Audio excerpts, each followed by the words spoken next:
and concrete action. When the protesters issued their core demands, the government met most of them and set in motion plans to meet the rest.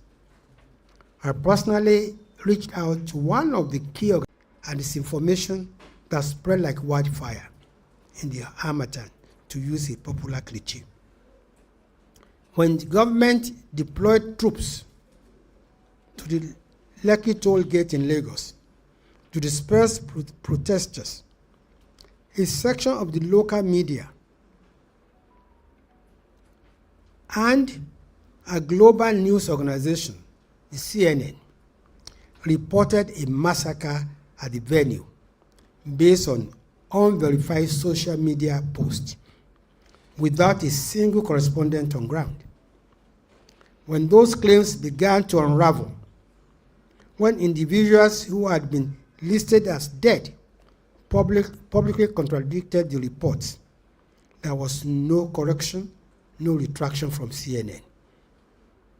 To this day, despite the widespread claim of a massacre, not one parent, not one guardian has come out 5 years later to say their children went to protest at Lekki toll gate and never returned home. Not one. As I always say, even if you have a goat and that goat leaves home and fails to return, the owner will look for it, not to talk of human beings. The lesson from answers is not that you can prevent misinformation. In the social media age, false narratives can be manufactured and distributed faster than the truth can be assembled and verified. The lesson is that your only durable defense against misinformation is the pre-existing trust of your audience. Let me put it in another way. We live in an era where the architecture of social media platforms rewards speed over accuracy, outrage over nuance, and confirmation over truth. The algorithms are not designed to help people arrive at correct conclusions. They are designed to maximize engagement. And nothing maximizes engagement like a compelling false narrative. That is not a technology problem that is going to be solved anytime soon. It is the operating environment in which every organization, public or private, must now learn to function. What does that mean for your communication strategy as a businessman? It means that reputation management is no longer a reactive discipline. It is a proactive one. You cannot wait for the false narrative to arrive and then try to correct it. By the time the correction is issued, the original falsehood has already been shared 100,000 times.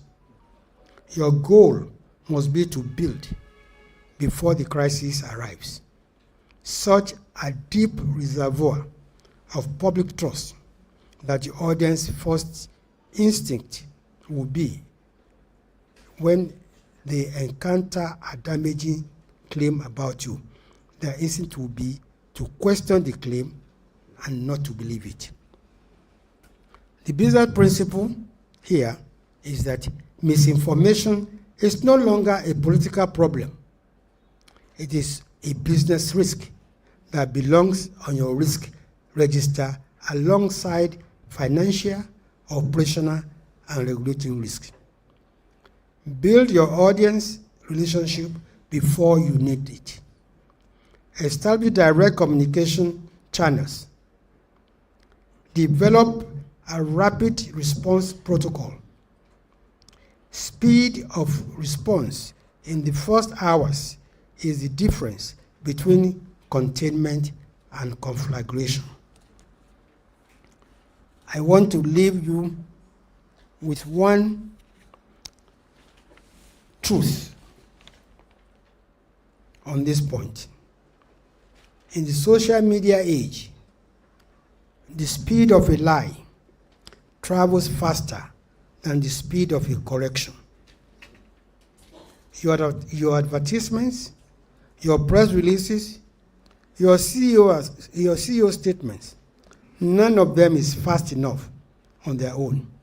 The only thing faster than a lie is a relationship that you have created. If your customers, your investors, your staff,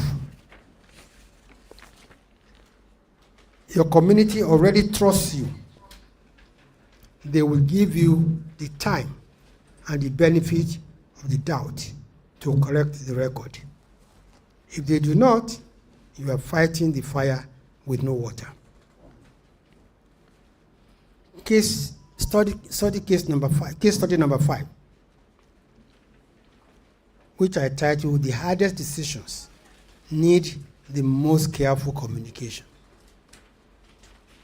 I want to close, and that's the case story on the suspension of Twitter.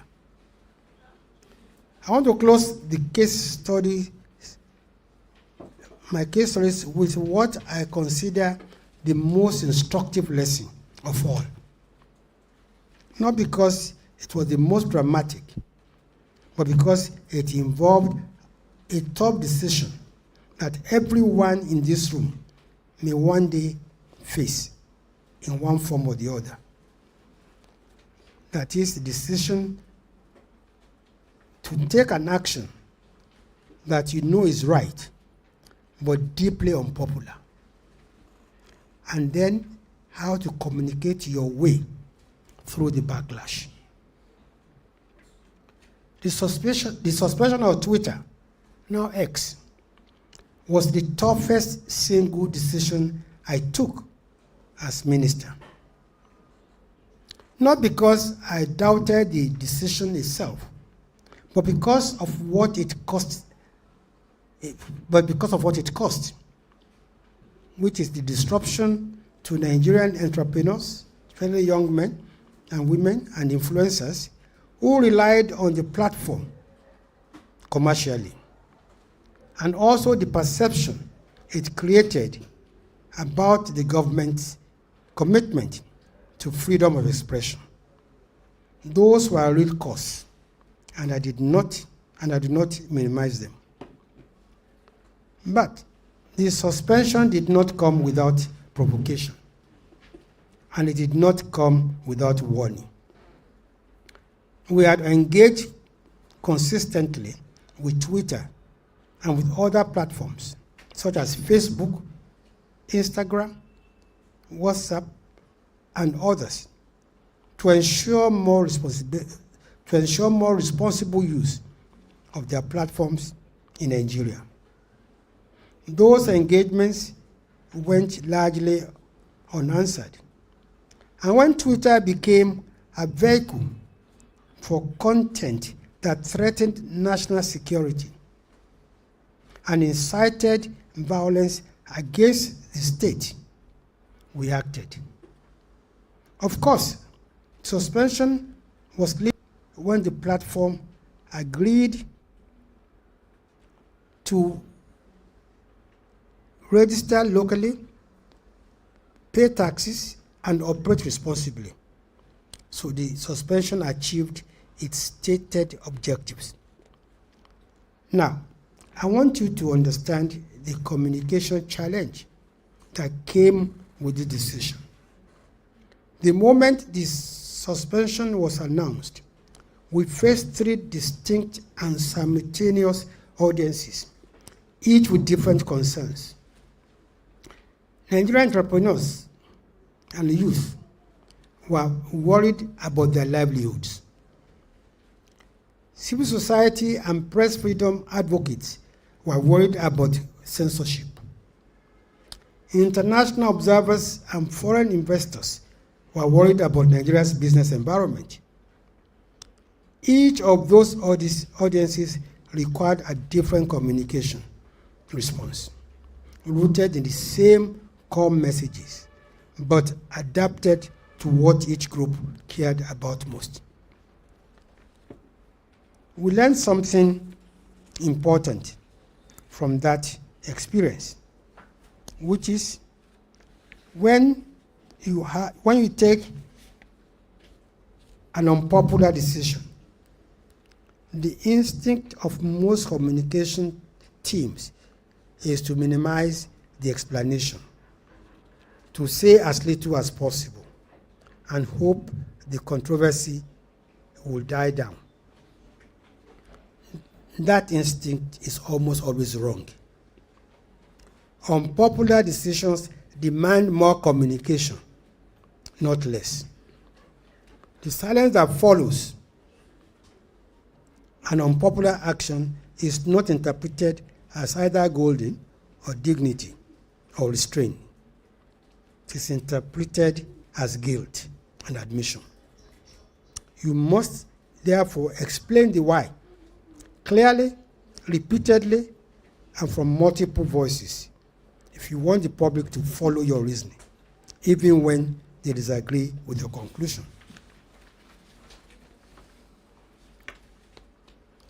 The lesson is not about whether to suspend Twitter. The lesson is what this case reveals.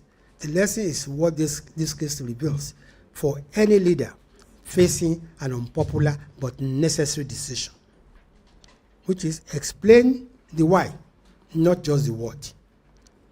Communicate immediately you act, and accept that some decisions will cost you goodwill in the short term while serving the larger interest in the long term. It's also a direct commercial lesson here.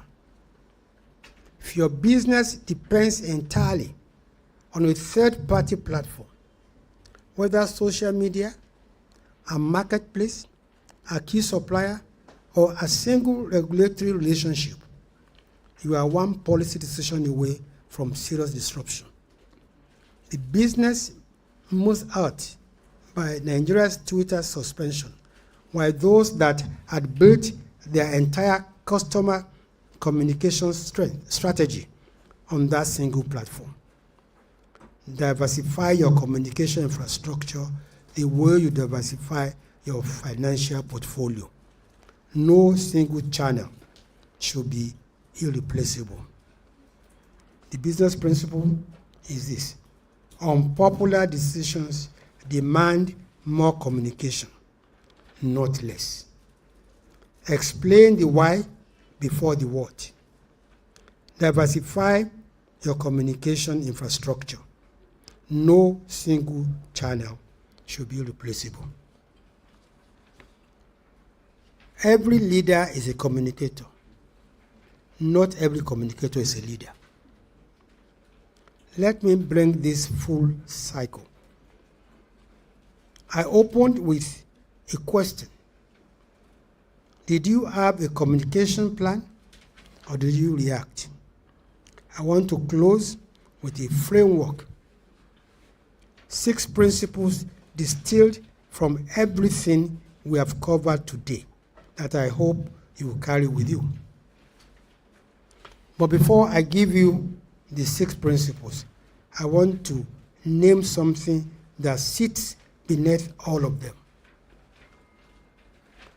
The reason communication matters is not primarily strategic. It is fundamentally human. Organizations are made of people. Crises affect people. And the response to a crisis that earns lasting trust is one that treats people as intelligent adults who deserve honest information, delivered with respect for their anxiety and their time. The leaders who fail in crisis communication are almost never those who lack skill or resources. They are those who are not honest, who are not timely, or who are not humble enough to admit when they went wrong or when they did not know. Every principle I'm about to give you is at its root an expression of those three qualities: honesty, timelessness, and humility. Lesson number 1: build trust before you need it. Stakeholder relationships are crisis infrastructure. Invest in them during peacetime. Map your key stakeholders, your regulators, your media community leaders, your investors, your frontline staff, and build genuine, consistent relationship with them before you need their goodwill. This is not manipulation. It is leadership responsibility. 2, show, don't merely assert.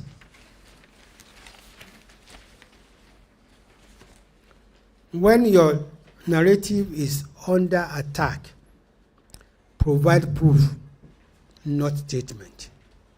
Evidence beats assertion. Open the factory floor. Invite the independent auditors in. Commission the external review. Publish the data.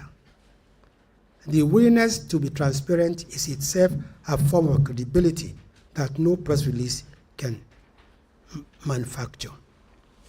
Lesson number 3: the messenger matters. Trusted voices carry your message further than official ones. Deploy your community, not just your communication department. Think about your audience already. Think about who your audience already trusts. Community, such as community leaders, respected employees, independent experts, satisfied customers. Equip those voices and let them carry your message into spaces your official communication cannot reach. Lesson number 4: measure in real time. A strategy without feedback loops is a speech. Build measurement in from the beginning and adjust without ego. Run sentiment tracking. Conduct rapid surveys. Monitor social media, not as a broadcasting channel, but as a listening tool. And when the data tells you something you did not expect, do not explain it away. Act on it. Lesson number 5: counter misinformation actively. Silence in the face of a false narrative is surrender. Respond fast. Respond with facts. And respond across multi-channels simultaneously. Build a rapid response protocol before you need it. Identify your spokespersons. Pre-draft your holding statements. Establish your verification processes so that when a false narrative appears, you are not starting from scratch. Lesson number 6: communicate the why. Hard decisions require more explanation, not less. Lead with purpose. Follow with detail. When you take an action that people will find uncomfortable, your first communication must answer the question they are actually asking, which is not what did you do, but why should I trust that this was the right thing to do. Answer their question honestly, directly, and fully, and you will carry far more people with you than you imagine. The title of this lecture is Crisis, Communication and Commerce. But I want to end by suggesting that these three things are not really separate. Commerce depends on communication, and both are tested more revealingly in a crisis. The organizations that survive crisis with their reputation and their business intact are those that treat communication as a strategic function, not a support function, not a PR department, not a press release machine, but a core leadership discipline. I've given you today 5 cases drawn from my own experience. They span insurgency and pandemic, civil unrest, and political pressure. They are different in scale and context from the challenges most of you face daily, but the underlying principles are identical because the underlying challenge is identical, which is how do you earn and keep the trust of the people who support your mission depends on. There's no algorithm for that. There are no communications software that will solve it for you. It is built in the ordinary, unglamorous daily work of showing up, telling the truth, listening carefully, and treating every interaction as an opportunity either to build or to erode the credibility you will one day urgently need. Closing thought. In government, we say a nation must exist for citizens to enjoy freedom. In business, the organization must survive for its people to thrive. In both cases, communication is not the support act. It is the strategy itself. I thank you for your very kind attention.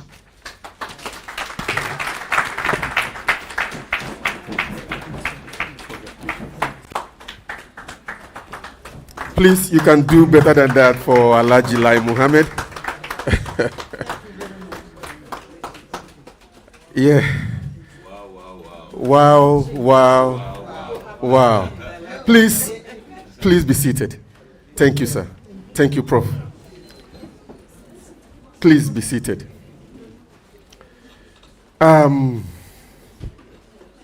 I'm usually not short of words because I'm a communication person, but at this moment, I must confess that I'm short of words. Why? Is that at his age, you could see that Alhaji is still very young. Very, very young in his mind, even in his body. Please let me appreciate Alhaji once again. Before I make any comment, I want to ask, I hope this document is not patented. Okay, thank you. Because I know Alhaji is a lawyer, so I need to also ask those questions. And I hope this document is not patented because this is a playbook for any business organization that wants to manage its brand.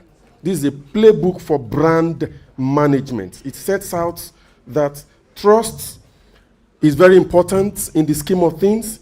As a matter of fact, I set out a few things that sorry, I'm using too many documents now. Okay, I think this is for this man. Okay.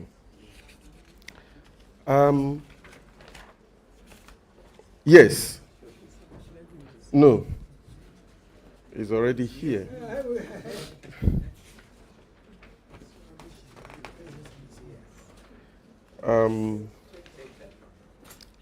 This one. This. My sincere apologies. I just want to be sure, because those things have already been written down one by one in synoptic form. So I just want to make a synopsis of what Alhaji Lai Muhammad has given to us this afternoon. And I'd like to also respectfully inform you that to also let you know that Alhaji means what he says, and he says what he means, and is passionate about what he has just done this afternoon. Very shortly, Alhaji is going to be donating some books to the University of Abuja Business School.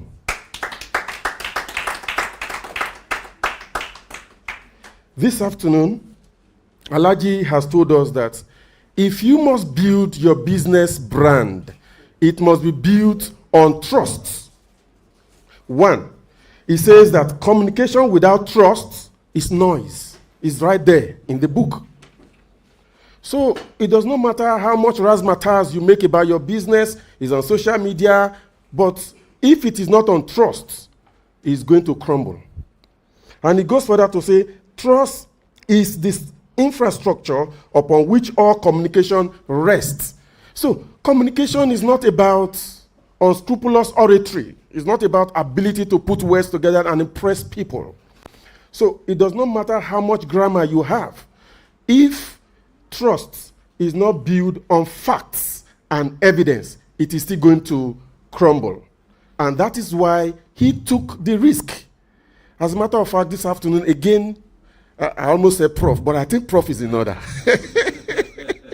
Honestly, when you are in a class and you felt taught, you felt educated, and I really feel like you felt as I have felt. Did you feel educated? Yes. Did you feel taught? Yes. Please let me appreciate Alhaji once again. Alhaji brought in experience, not just as a practitioner of communication, but even what we teach in classroom in terms of research. Because you taking your subordinates to Boko Haram, is what we call participant observation. You are not waiting in your office for somebody to come and tell you this is what it is. You went there to go and garner primary evidence, primary fact, so that when you say something, and you could see how he marshaled, it was very easy for him because he was talking from experience. If you are not talking from experience, you have difficulties putting your words together. All right? And again, Alhaji says that trust is not purchased, it is earned. So you don't outsource your trust mechanism. It's not something you outsource, because if you outsource it, it will still crash, it will crumble. Like I said, it could have as well, depended as a minister. You have an array of channels of information, but he said, no, let us go there. So in building your business brand, it is not time for you to cross your legs, on a cup of coffee that you have arrived. You have not arrived yet. You still have to do the work. It continues like that. It is not my business to discuss Alhaji's paper. You have your right and time and chance to ask questions. Only that we are going to limit the questions, because we do know that some of you are business persons and you are chief executives in your different businesses. So we're going to give you time to quickly go back to your businesses. We are going to limit the questions to Profma, the Vice Chancellor. How many now? How many questions are we? 10. Maximum. 10.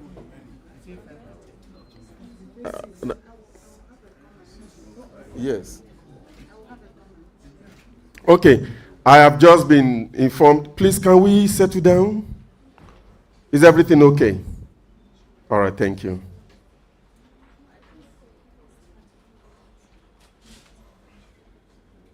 Please, can we settle down? Let's keep the hall tidy. All right, we're going to take, the principal officers will have their comments, will say what they want to say, but for the students, we're going to take 6 questions, and we are going to play gender balance. So it's going to be 3 male students and 3 female students, all right? And then we're also going to play balance between the 2 divides. There's an aisle, so from this side, we're going to take 3, from this side, we're going to take 3, so across board, we're going to take 6, we're going to take 3 male students and 3 female students. So can I see your hands in the, and please let me set the rules. Don't ask a question that has been asked, whether changing the words or reframing it. Whatever question has been asked has been asked. Don't re-ask a question that has been asked. That's 1. 2, when you pick the microphone, tell us your name respectfully and tell us the program you are doing. We want to meet you, all right? And then again, make your question very smart. Go straight, if possible, write it down so that you don't have to To commence is easy, but to end sometime is difficult, so that you don't last longer. The question does not take more time than the answer. Articulate your question. Go straight to the point. Make it concise. Make it precise. Okay, so can I see your hands? Yes. 1, 2, 3. Yes. 4. So we have 3. Oh, okay. We already have 3 male students now. Okay, we have 1 female student. Okay, we still need 2 female students. Okay, no. Yes, I want to, we don't want to. Let's play. You are the director of sustainability, so that we don't. Okay, fine. So, in view of the fact that the women don't have questions, we can now give to men. Am I allowed to do that? Yes. Okay, fine. Okay. All right, so that is the 5th one. All right, the 6th one. Okay, so we're going to have 5 questions. Okay. Do we have another microphone? Oh, thank you. Thank you. All right. Thank you very much. My name is Gospel Precious. I'm not the regular MBA structure class. Thank you very much, Aju, for the presentation. So I'll go straight to the question. And mine will center around incidents at Lekki Toll Gate. I want to reference your statement on 20th October 2021, where somebody said the massacre that was said to happen there was phantom massacre. That was the word. If I read a little bit, you said no bodies, no families, no convincing evidence, nothing. There are families of those who were reportedly killed at the toll gate. Did they show up at the judicial panel of inquiry? If not, why? I want to read from page 13 of the judicial panel of inquiry, the panel findings.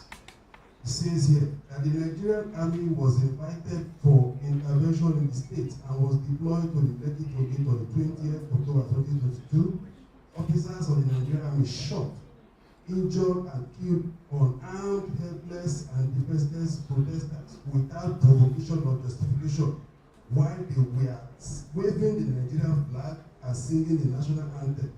And the manner of assault and killing could, in context, be described as a massacre. The panel also found that the conduct of the Nigerian army was exacerbated by the refusal to allow ambulance render medical assistance to the victim who required such assistance. The Nigerian army was also found not to have adhered to its own rules of engagement.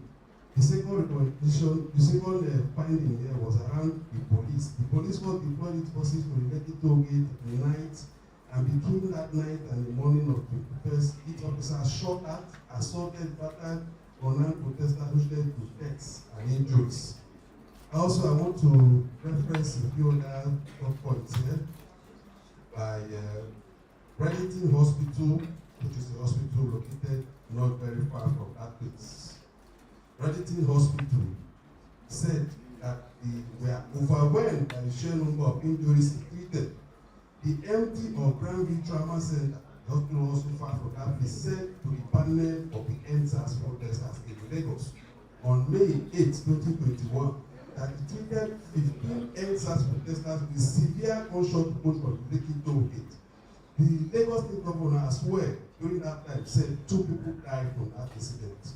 With all of this put together, sir, do you still stand by the word that you said, and I think you spoke it a little bit, that the events of that day was not what you say is a phantom massacre? Thank you, sir.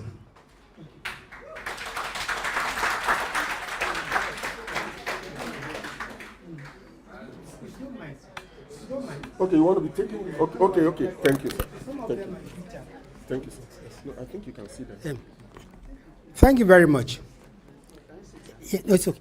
You see, if you read my book, I even went further. I said massacre without bodies. We were in France, if I remember, when that report came out, and we challenged it.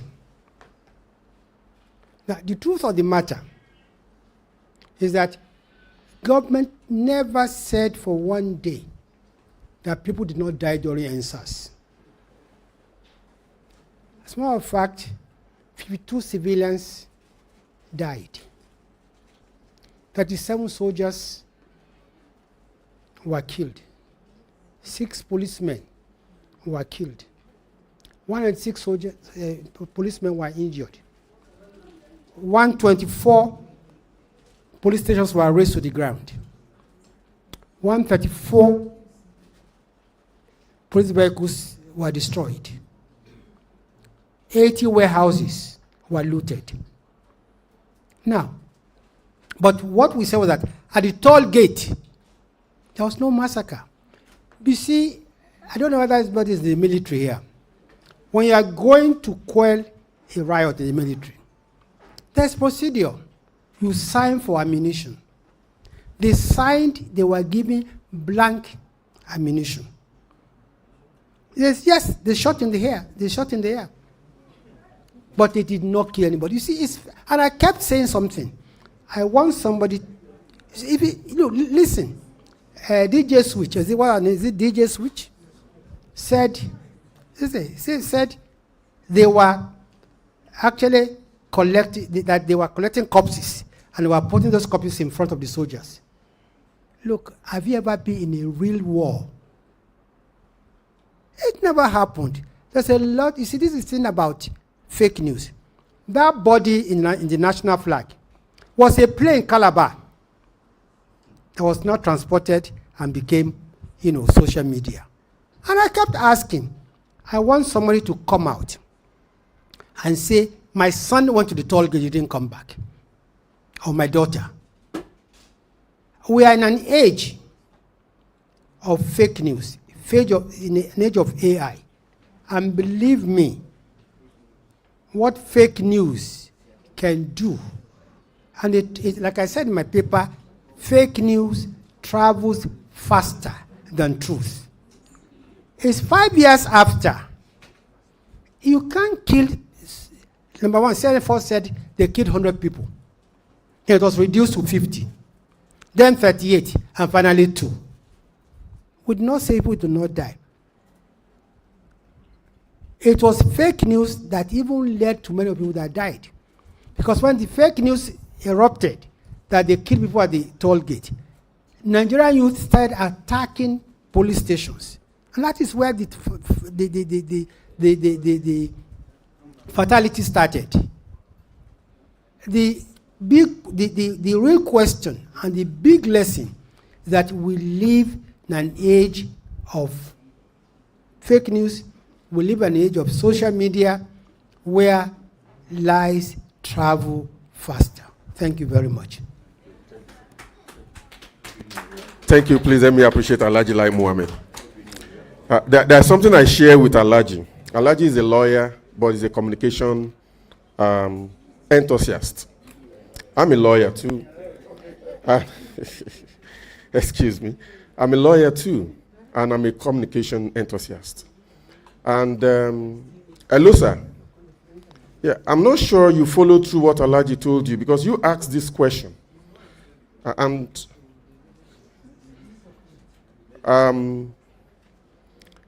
Alhaji has said what he needed to say. And I'm not sure there is more to say. But the onus of proof is always and forever on him who alleges. So and I think that this is Alhaji here, and you have heard directly from him. It is not fair to our collective intelligence as nationals. It is not fair for the unity of Nigeria not to believe him or to trust him on his honor. And on the basis of that, I want you to appreciate Alhaji once again. And as the moderator of this program, as the moderator of this program, I am the time manager for today. And please let your question be limited to the subject matter. You are business administration students. All right?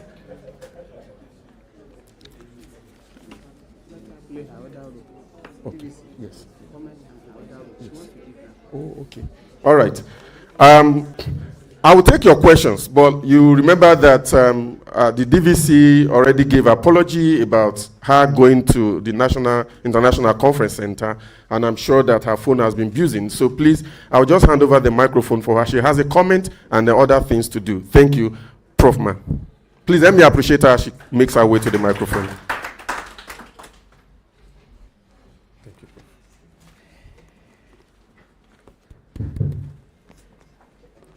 Thank you very much. Good afternoon. I want to very much and heartily, satisfactorily appreciate the speaker, the guest lecturer. This is what we do for years. I've graduated 32 PhD candidates discussing administration and leadership. I got interested that what I said earlier still happened. I turned to him, Alhaji, you have not changed. Yes, look at him and his age. He was giving you figures without looking at any paper, and you didn't clap. Alhaji, I pray we get such grace. He has given us what we needed to know as students, leaders in the making, rising leaders, administrators. You don't know where you find yourself. It could be in public setting tomorrow. Alhaji had given you a clue on how great men succeed, great leaders.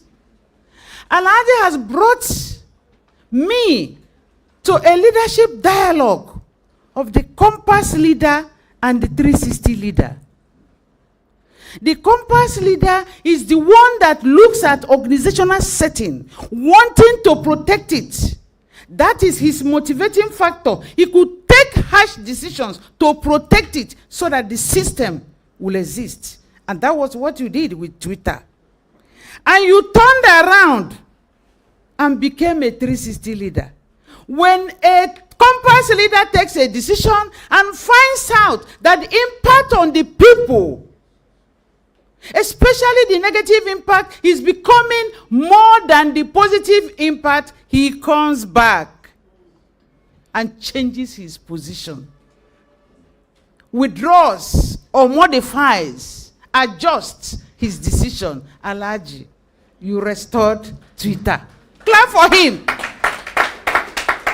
That is the kind of leadership in a tough time we teach every day.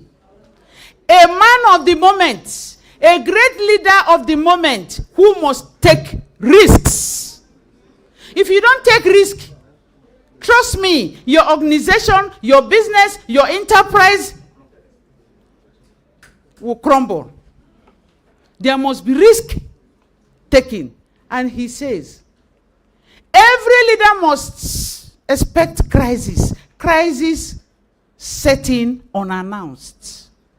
What distinguishes you, an effective leader, from ineffective one is the way you handle it. And Alhaji says, where there is no template in handling crisis, create one. I learned that today. He has a lot. I told you, whenever you hear him speak, just pick your paper and your pen. There are a few of them like that. There are not many in government, Alhaji. When I see them, when I watch them over the telly, I pick my paper and my pen, because you must learn one thing or the other. Where you match the theory we teach with practical experiences. Thank you this afternoon. You should count yourself lucky. Please, rise and give him a sounding ovation so that I leave. I will tell the Vice Chancellor what I saw today. Thank you very much, Alhaji. I wish the university will make arrangement and bring you to the main university. Maybe next time we are doing convocation, you give a convocation lecture. Thank you.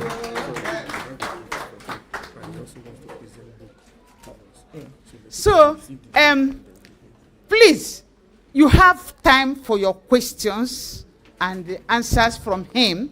But please, with due permission from you, allow him to do the presentation to Alhaji before I leave. On behalf of the Vice Chancellor, and Alhaji, in his usual way, has books to donate to the business school. The day we received him in the library, he gave us heaps. Alhaji, you are never tired.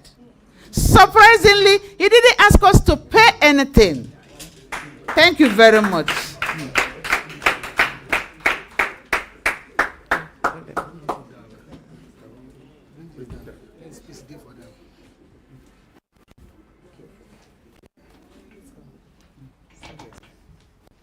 Thank you very much. Hold this, hold this. Wait. Thank you very much. This is actually my presentation to the University of Abuja Business School Library. It's actually, yes, it's actually a documentation of my time in office, and it actually shows how you can use public communication to, define an administration. Most of the things we spoke about today, whether it's NSAS, whether it's Twitter, whether it's COVID-19, is here. You will see exactly how we were able to use communication to change things, and how communication is not a department, but it's the very heart of governance. So it's with pleasure that I donate these copies to the library. I've donated 5 copies also to the main library, of the university. Thank you very much. Thank you very much. Thank you very much.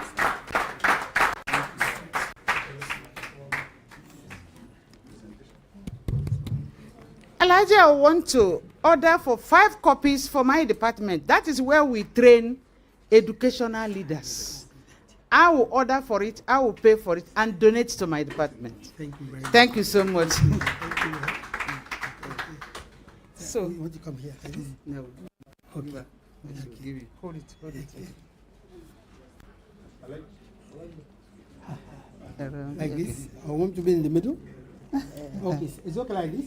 It's okay. Okay, okay, it has to be the middle. Okay. Okay.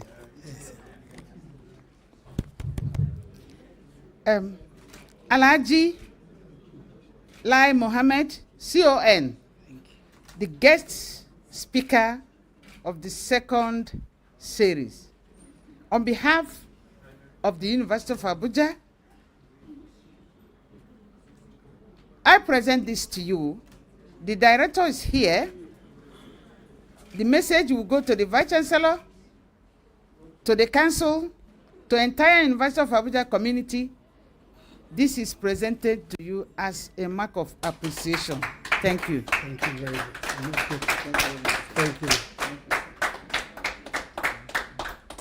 Thank you very much. Yeah, thank you. Thank you. Thank you. Thank you. You want to say something? So I will You run. want to say something? Whether I can still deliver our book Okay, message. thank you. Thank you very much. Thank you. Okay, can we bring this thing back? Can we bring this thing back? Madam, can we bring this thing back? So that I will arrange. Get it.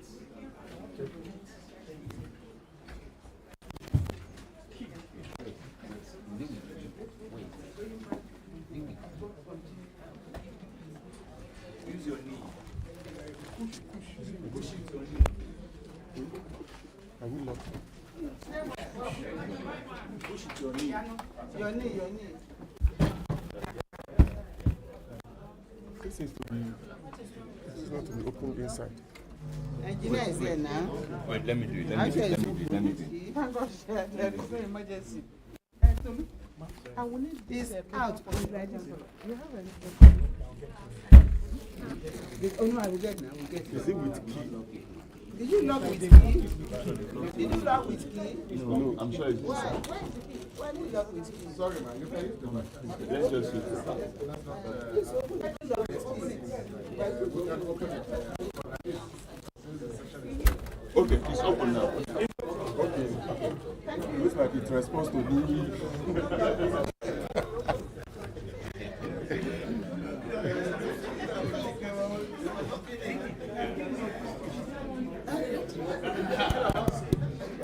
All right. I really want to thank you for.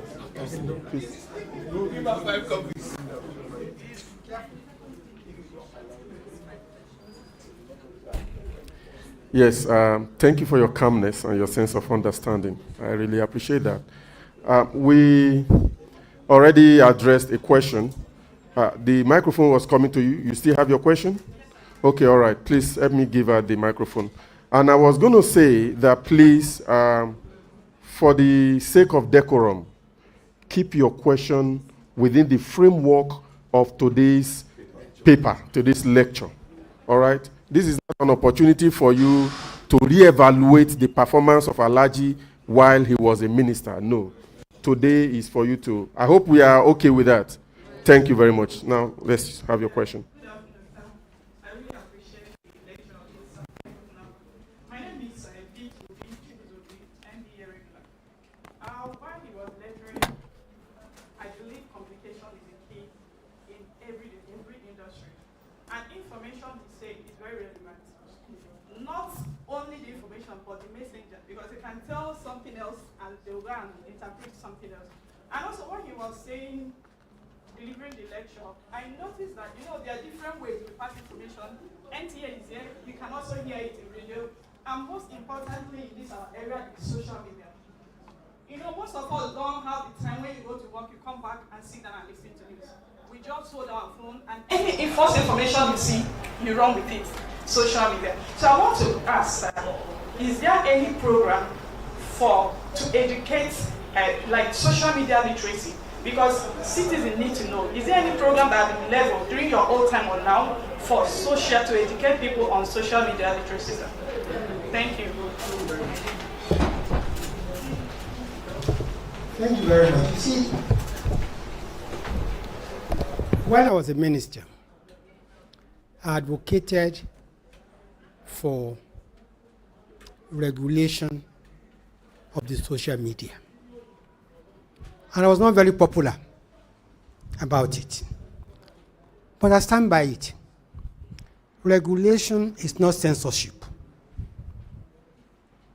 We must make our social media platforms safe, not just for government, but for everybody. Last week, the EU Commission found Meta guilty of not keeping to their own rules. Found them guilty of violating their own, which is inappropriate exposure of young people to inappropriate content, to cyberbullying, and to grooming. And if that verdict is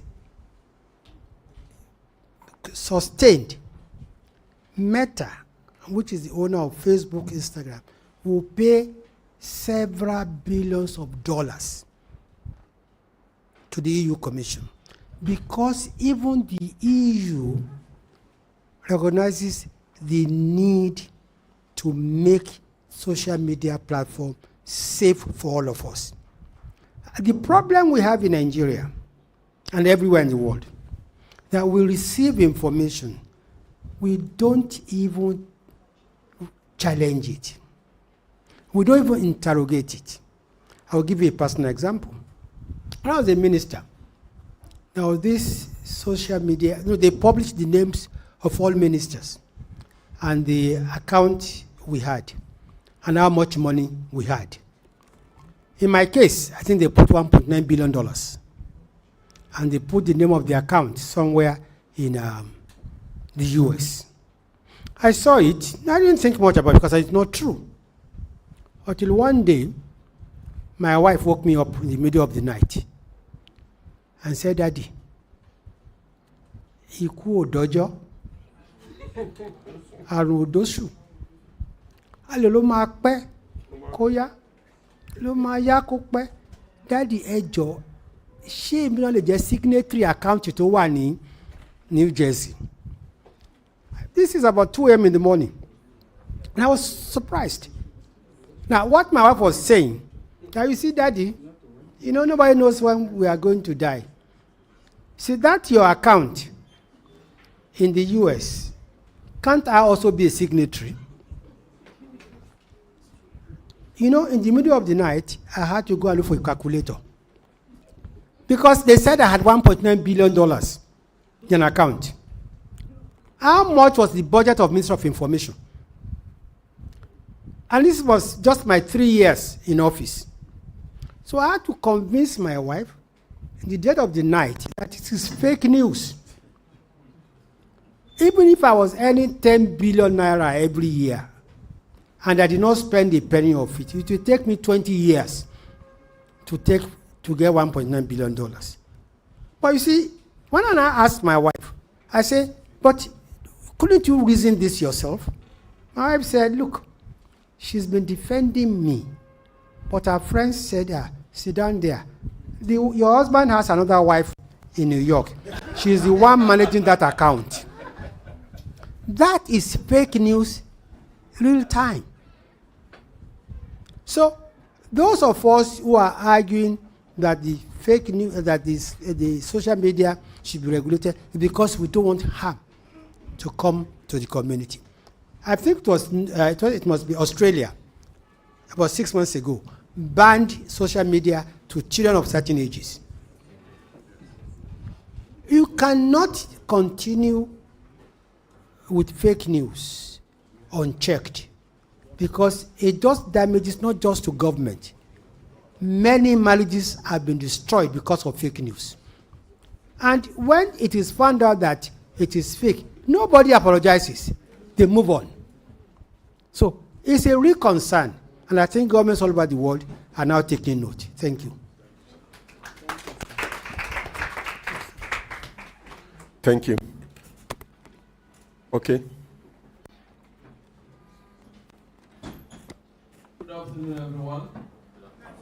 My name is Honorable Musa Hakim. I am an alumnus of this great institute and a BBA student in Prospect. Thank you very much, Honorable Minister, and of course the Director of the University of Abuja Business School.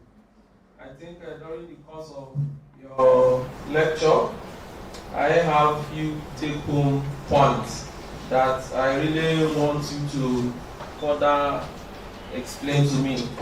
I think one of it is that you said knowing the truth isn't always enough.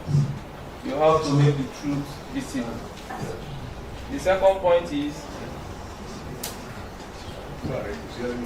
proof is more powerful than position or assertion. Then the third one is silence in the face of false narrative is a surrender. As a business owner, I'm a CEO of the Mushak Agro Consult Limited. I really want to see how practically I can put this to use in my private activities.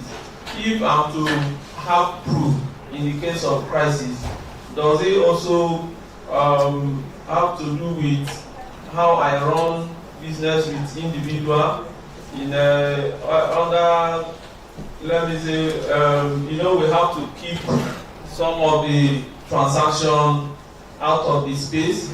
In a case where there is crisis now, how do I enforce this orientation I have given this afternoon? That's my question. Thank you very much. Thank you very much.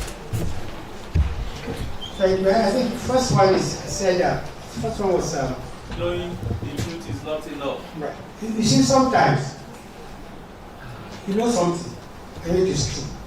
But you can't convince the guy, the other guy. And especially government. Some people are so wired to believe that whatever government says is not true. So in that case, you need influencers. You need people who are independent. You need people who have nothing to gain from saying what they have seen. That was the case that was the example I gave in the case of Boko Haram. When we came in 2015, we knew that the soldiers had made some progress. That some territories in the northeast had actually been taken back from Boko Haram. But we knew this because we took briefings from the military, we had access to intelligence report. But the opposition said no, it is not true that Boko Haram actually controls every place in Borno except Maiduguri. So how do you convince them? You have to take from the enemies. So we took the media along. Said, we are not going to talk. Let's go together to Bama, Maiduguri, Konduga, and Kauri and see for ourselves. Just like I said, very risky because it was still a very active war zone. But we went. When we got there, I didn't have to issue a press release. The journalists came back with videos, with photographs, and their own eyewitness account. And that was when the narrative changed. I still remember Fayoshe was still a governor then. So when he came out again to say, the government is lying, I said, look, me, I've been there. You go there too and come back and tell us. So that is what is meant by sometimes you need other people to tell, to actually report. The truth is there, but it's not visible because it's not believable. So let other people who have seen it. The moment you see a journalist saying that I've been to Bama, I've been to Kauri, really, soldiers have recovered it, then to be believed. The second question you asked was, you wanted clarification on proof is more powerful than position. Yeah, you see what I'm saying now, you see, for me now, when I'm a minister, I hold a position. Right. So if I speak, I was speaking from a position of authority. But I'm probably not believable. But if that comes from another independent person, that's the truth. So it's more powerful than position. Credibility sometimes is assigned to a third party more than the person who is actually, involved. Then you asked about how do you are worried about certain secrets of your operations. Yes. You see, if you are in the pharmaceutical business, for instance, and they now say that your drug, your product is harmful, it can destroy your business. And most times, it might be your opponents that are spreading that news. You standing there and saying it is not true, to not carry any weight. What do? Open up your factory. Open up your data. Open up your research. That's the only way you can prove. Even invite NAFDAC itself. Come and debunk the falsehood. You are not necessarily giving away your trade secret, but you are being very transparent. And even the process of being transparent gives you more credibility. Thank you. Thank you, sir. Okay. How many questions have you had now? Because we are supposed to have 5. We have had 3, so we have 2 more. Okay, please let me give him the. No, it will come to you. Okay, all right, fine. Maybe you need time to articulate your. Okay, fine. Good afternoon, everyone. My name is Adekola Adia, and I'm a student of the executive MBA. My question has actually been asked by the lady close to the window, but I just want to speak further that Alaji Imam should please be very active with the current government because of how fair it stood as regards how to regulate the social media space when he was the minister. We need it so well so that the society can be more conducive than what it is now. And further to that, I want to crave an indulgence of this sitting to reconnect with Alaji. Alaji, perhaps you remember me in 2008. I came from the Republic of Ireland to visit you at Abuja. Yeah. No, I'm getting old. Yes. We talk politics and all of that, and I'm happy that a lot of things that we said then, the gracious Lord has made them happen, and most especially to you as a person. So I'm happy that 18 years after we are meeting, we are still both alive, we are well. Thank you so much. Thank you. All right, thank you. I am sure that Alaji has noted your political advice.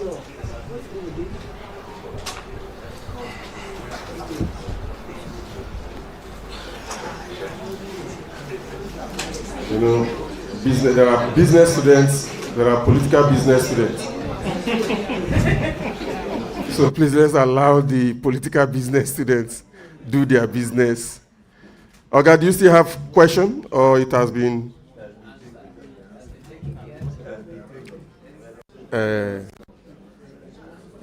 Baba, hello sir. I'm going to fine you, but I will tell you you're fine. Do you understand? I will personally tell you you're fine. Do you get it? It's okay. One of the rules was that any question that has been asked, there is no need to ask. You acknowledge that the question has been asked. You still went ahead. But I will see you in camera. We'll talk it out. Okay, sir. Please, can somebody serve him? Oh, you already have it. Thank you. Good afternoon, distinguished ladies and gentlemen. Special commendation to Alaji Lai Mohammed. My name is Ogo Oyana.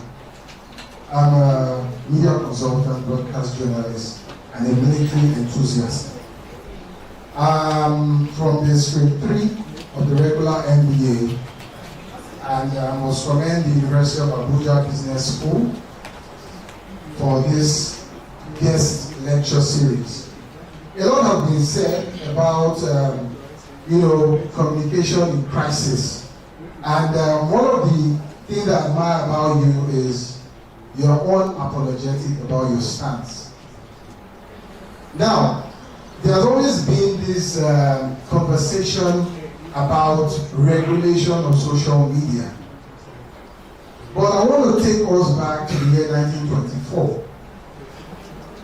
If you had stumbled across an autobiography and a book centered around politics, governance by Adolf Hitler, all right? It's titled Mein Kampf, meaning my struggle in German. It was a well thought out publication.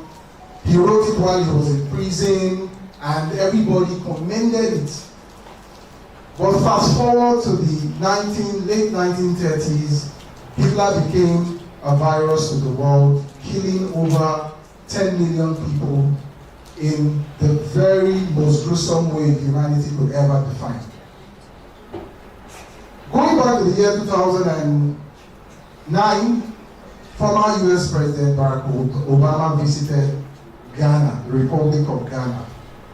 And he said a lot of things, but one of the highlights of his conversation was about, Africa lacking strong institutions. which has been the bane of our, challenges in recent times. And you and I can agree, that there's a deficit, a trust deficit between the people and governance, between an employee and the employer. Because if you look at it, you talked about crisis communication. There was a little argument between myself and the person seated next to me talking about you outsourcing your crisis management, and he said it's not done. I said, why is it not done?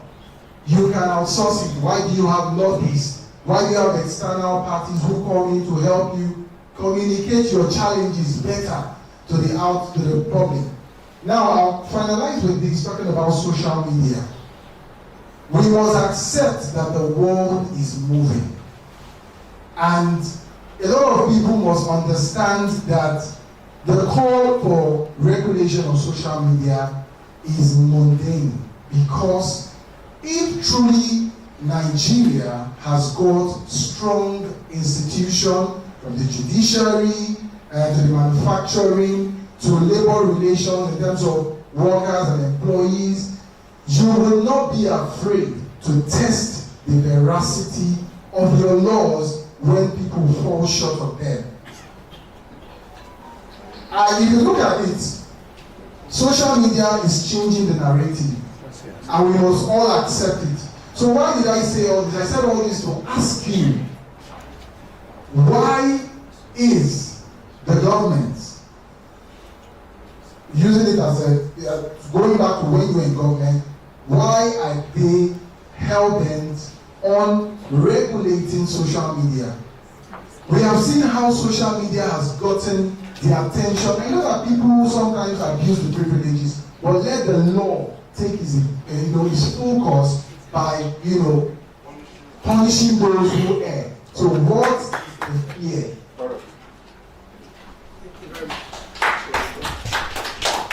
Thank you very much. I think the first part of your question, I think you must have misunderstood me. I said trust is the infrastructure of communication, and that you must build it before the crisis.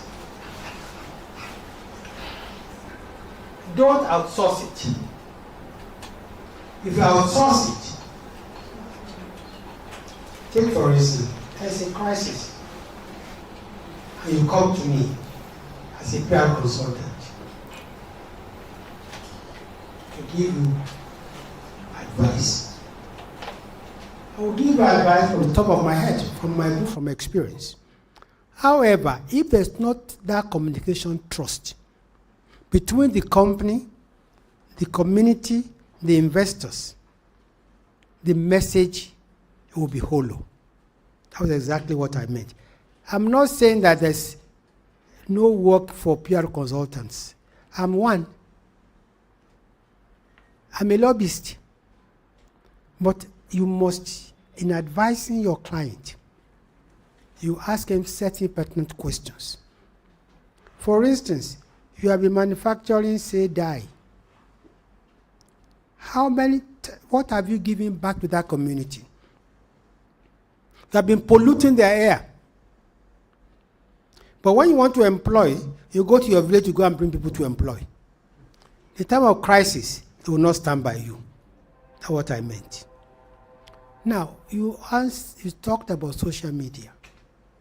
Please, sir, there's a difference between censorship and regulation. I've never asked for censorship. I simply asked for regulation.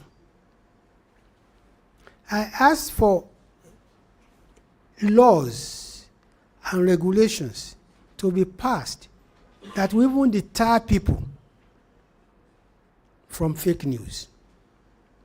If you have been a victim of fake news before, you will know there's a need for regulation. It's not censorship. You can't look, censorship has never worked anywhere, not even in socialist countries. The story will get out. But we all like reading salacious stories as long as it does not concern us. So what we're asking for is regulation, sanitizing that platform. We're not asking for censorship. Thank you. Thank you very much. Distinguished ladies and gentlemen, it's been a day, isn't it? Please, let's appreciate ourselves.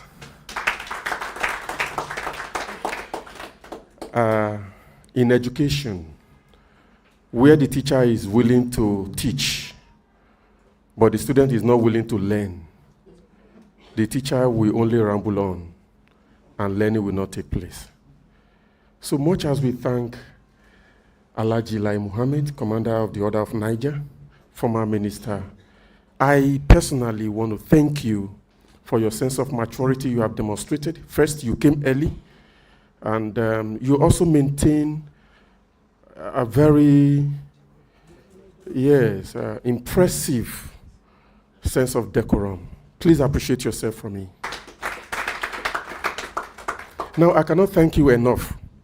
And because I cannot thank you enough, I will now have to hand over the microphone most respectfully and humbly to the Deputy Director of the University of Abuja Business School, Dr. Eke, to help me thank you. Please help me put your hands together as he makes his way here. So I'm to help you thank you. Please permit me to stand on the existing protocol. I would want to, in no small measure, appreciate our guest speaker, our guest lecturer. It was as if we did not hold, from 6th to 7th. Also want to thank all our invitees, especially my former boss. I was a coordinator in the center before I was moved and upgraded. I also want to thank all other members, our professors, that's all faculty members, and our students. Thank you for being really orderly, being kind, being responsive. We hope and pray that you will also be supportive again when we call you very soon, most likely maybe August, for another series. And of course, this place will be packed full again when we invite you for our international conference. Thank you, and God bless you as you go home. Thank you. Thank you for helping me thank them. The Vice Chancellor in absentia, the Director, University of Abuja Business School, our ever delectable, amiable, and young, old but young. Yes, Alhaji Lai Muhammad. It's really good to have you. Always good to have you. I need to remind you that project that you initiated with the University of Abuja, which culminated in a conference about, citizenship and in diaspora, and diaspora in citizenship. Yes, people living in their own land as foreigners, and foreigners living in. That matter is still on, and as everybody is urging you to recalibrate your relationship with the university, I also want to add my voice to their voices that revisit that matter, and then let's take it up further. At this moment, I am Dr. Godwin Malasowe, and it's always a pleasure to anchor a program like this. It's been fun being your anchorman, and I'm sure you enjoyed it. We have come to the end of this program. This is what I do as a fringe service, and I'm always available for you to give you your best and to make you happy. I like happy people. I like people to smile. I think you enjoyed today, and if you do, please let's stand up to have a national anthem.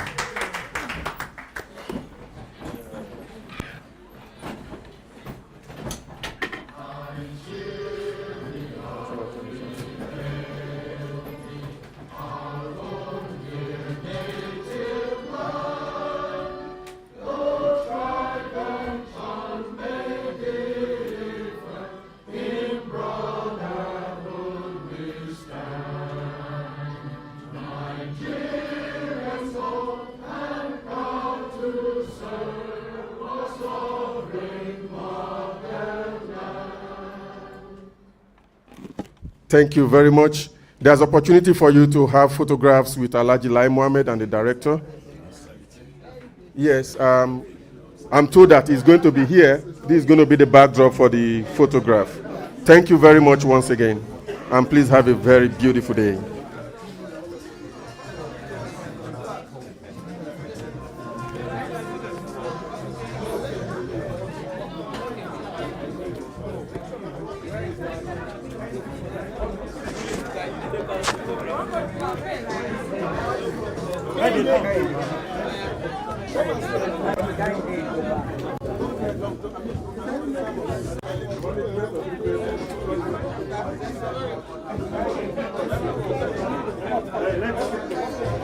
If it's time, it's better you're here. So anybody can climb.